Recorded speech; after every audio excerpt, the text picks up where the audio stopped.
La cornemuse, c'est un instrument qui est en partie végétal et en partie animal. Pour faire une cornemuse, une des premières choses à faire, c'est de tuer un animal. C'est déjà quelque chose d'impressionnant. Et ensuite, il faut avoir la peau pour faire une outre qui va permettre d'emmagasiner les vents. Et pour ça, il faut une peau qui soit entière. Donc il faut dépouiller l'animal en gardant la peau entière. Alors les bergers, pour avoir une peau entière, font une petite fente dans une des pattes arrière. Ils introduisent dedans un chalumeau et ils soufflent pour séparer la peau des chairs, pour pouvoir ensuite la retirer entière.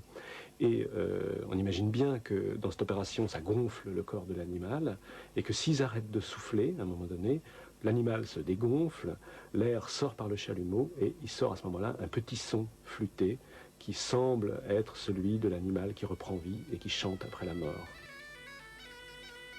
Et évidemment, redonner vie à un animal mort, c'est une opération quelque peu diabolique.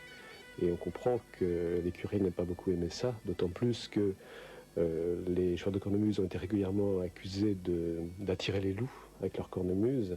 Et donc on a deux images qui s'opposent. On a l'image du bon pasteur qui joue du chalumeau, qui joue de la flûte et qui attire les brebis, qui est entouré de brebis autour de lui, de moutons paisibles. Et puis à l'opposé, on a le joueur de cornemuse qui lui joue de son instrument diabolique, qui est souvent d'ailleurs décoré de cornes, qui est plein de poils partout, avec des jambes en bois qui dépassent. Et il est entouré de moutons, ou enfin d'un troupeau qui en fait est constitué de loups.